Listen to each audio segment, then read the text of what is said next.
আমি শুরুতে বলবো যে তোমরা ডাক্তার হও, কিন্তু এমন ডাক্তার হও না যে ডাক্তার তার পেমেন্ট ব্যতীত রোগী মারা যাচ্ছে কিন্তু তার অপারেশনে হাত দিবে না। এমন ডাক্তার তোমরা হও না, পারবো না ইনশাল্লাহ।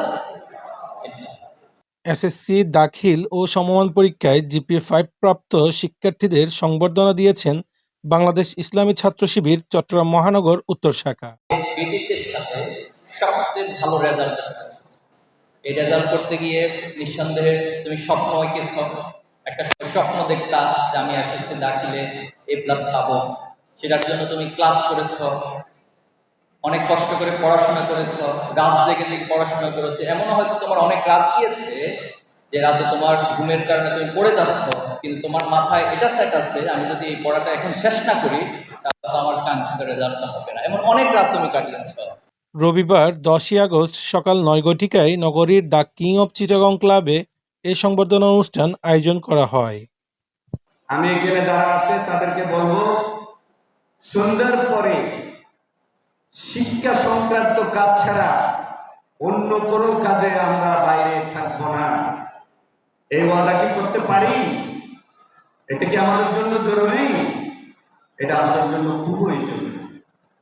উক্ত সংবর্ধনা অনুষ্ঠানে সভাপতিত্ব করেন বাংলাদেশ ইসলামী ছাত্র শিবির চট্টগ্রাম মহানগর উত্তর শাখার সভাপতি তানজির হোসেন জুয়েল। এতে প্রধান অতিথি হিসেবে উপস্থিত ছিলেন বাংলাদেশ ইসলামী ছাত্র শিবিরের কেন্দ্রীয় সভাপতি ছাত্রনেতা জাহিদুল ইসলাম এবং বিশেষ অতিথি হিসেবে উপস্থিত ছিলেন বাংলাদেশ জামায়াত ইসলামী চট্টগ্রাম মহানগরীর ভারপ্রাপ্ত আমির বিশিষ্ট পরিবেশ বিজ্ঞানী নজরুল ইসলাম এবং বিশিষ্ট শিক্ষাবিদ ডক্টর আশিকুর রহমান। অনেক শক্তিমান, হার মেনে যায়, হার মানে বহুভূতকারী, জীবন যুদ্ধে জিতবেই তারা।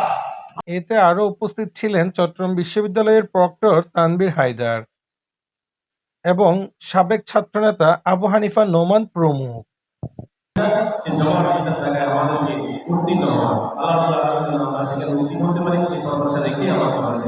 এ সময় প্রধান অতিথি শিক্ষার্থীদের হাতে সংবর্ধনা ক্রেস্ট ও উপহার সামগ্রী তুলে দিয়ে শুভেচ্ছা বিনিময় করেন।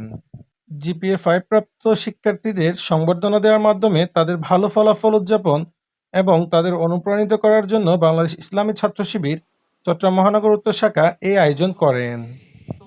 5 জন একটা পরিবারের মানুষ হলে মাত্র 300 পরিবার।